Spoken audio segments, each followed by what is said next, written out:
Hello everybody. I'm very sick, but I still wanted to make this video just to keep the habit going and not stopping as soon as there's a little excuse for me not to work. I'm gonna make this story, alright, story arc. I started asking myself, what is it that pushes me to work this hard, pushes me to want to make a lot of money? What is it exactly that is pushing me to do this? Is it because I like money? Is it because I don't want to live the rat race? Is it because I want freedom? Is it because I want to provide for my family, future wife and kids? I don't know. Might be one of these. And I started thinking more deep about it with another friend of mine. A little bit of a story time. I was born in 2001 in Italy. And growing up in Italy was very cool. I gotta say, very cool. But as all Muslim people that were born after 2001, or even before that, they know how much stigma there was around being a Muslim. And there was these constant jokes about, the guy's gonna explode. And I mean, I don't want to be the victim. Like, most of them were funny, right? I don't mind jokes. I don't mind dark jokes. I don't mind politically incorrect jokes. On the contrary, I think they forge one's character, especially if you're a man. And it's not the jokes that I'm complaining about. It's more about the Muslim attitude to it, where it pushed us into this weird thing where we weren't so, we were always proud of our religion, but we weren't so proud to show it outside as, let's say, maybe the Jews do. You wouldn't see a Jew hiding that he's Muslim, right? And I know some Muslims that do that. You grow up, you understand a lot of things, and you see yourself as a part of a community, either your religious community or your, race community, whatever makes you be a part of that community. It might be even your family. The Muslim attitude towards wealth as I grew up. So there's this, it's like a stigma that goes in the Muslim community where you cannot be rich and pious at the same time. Do you know those people that think that in order to be rich, you have to crush somebody, you have to do some wrong things, and it's like you're not rich for the right reasons. You cannot get rich by doing the right things, and that's so wrong because actually Islam pushes us to be successful in this world and the next world. So many people get this misconstrued, where in order to be pious, you have to be poor. And it's not true, because even in the Quran it says that the strong believer is dearer to God than the weak one. And strong means so many things. It means financially strong. It means strong in the mind, strong in the body. A lot of people have seen basically those videos, for example, the Imam in the Porsche, which went pretty viral on TikTok. And a lot of them were leaving bad comments, but a lot of them were still trying to say what I'm saying, which is basically you have to normalize. I don't like this word because the people that say we have to normalize this are usually the people I'm against. I want to normalize the fact of being successful and a Muslim. And I want to say to that is that it's not something that's out of the common, I would say.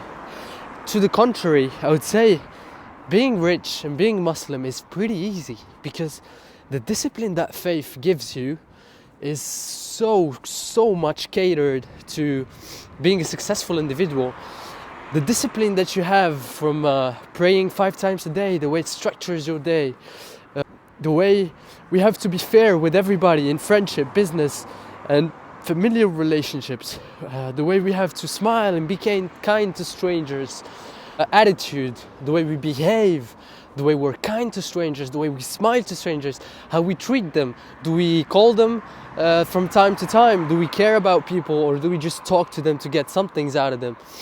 I started to think, and I really came down to the conclusion that my life goal is more to be successful for the reason, of course, for myself in some way, but it's also to be successful for the young kid that I was, that would have dreamed to have somebody that was equally successful and pious and a firm believer, giving a good example. And let me tell you this, when you grew up in Europe, the only famous Muslims that you know are footballers or sports players.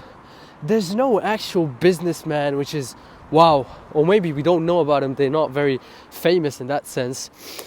And it's so wrong, it's so wrong. What people call the Andrew Tate effect showed that. What I admire in him is he's not afraid to speak his mind, and that's one of the core values of Islam. You have to always say the truth, even if the world around you is sick and trying to convince you otherwise.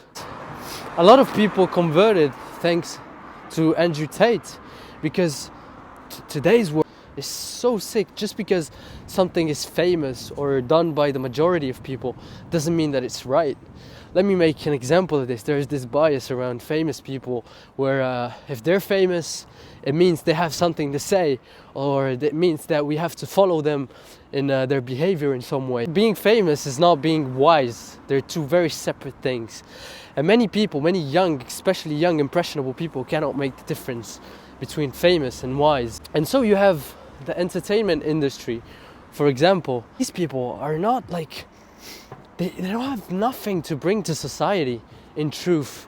When you look at their message, when you look at what they say, it's disgusting, it's reprehensible. You have people like NBA Youngboy trying to change, that has come out and said, I regret what I used to teach people. I regret what I said in my past music. Cardi B coming out and saying, I'm not that person anymore. I changed, please. I don't want to do that anymore. And what she was doing basically before is teaching young, impressionable women that in order to be respected, in order to be cool, they have to be objects. So wrong. And the Grammys recently, you have Sam Smith, for example, dressed in satanic attires. I don't know what they're trying to do. Like, I guess a lot of it is they're trying to provoke people, because the more you provoke, you get clout and more views and etc. And then you can get people to talk about you. It's the attention industry, I get that. But there comes a point where we go so far where people are lobotomized. You always need that little other step, that next step to make people say wow, because they've been so accustomed to what was before, and now you need something more to make them say wow, I never saw that, wow, this is outrageous, oh my god. So there's this vicious cycle where people go further and further in these kind of attitudes, and at the end they could become slaves of this thing, and they do all kinds of things for views, attention and money and fame. All these young impressionable people, what do they look up to? Do they look up to the rappers? Do they look up to footballers? Do they look up to people like Hormozy, for example, or people like that Imam that I was speaking about? It's very hard, and people need examples. They need good examples. Good examples are so rare these days because they're shoved back, right? And what you see is Cardi B and all these people and all these filth going on. And I guess my life goal is this. My life goal is to be an example for people, the positive example, make a change in the world, and especially for young Muslims. But it's not really about Muslims. Like, of course, I'm Muslim, so I say it's about Muslims, but it's more than that. It's more than that. It's to combat all the filth and immorality that we're seeing out there. Things that are just wrong, and we knew these things were wrong for thousands and thousands of years, and people think and act as if, yeah, just because it's 2023, that's an argument. I guess this is my life goal, guys.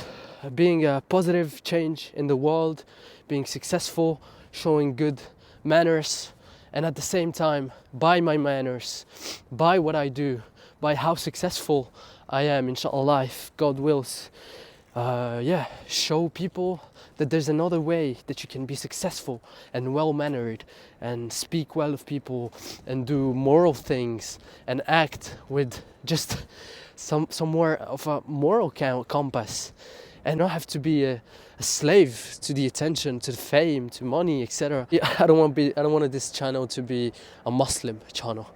I want it just to be successful people channel. That's what I want it to be.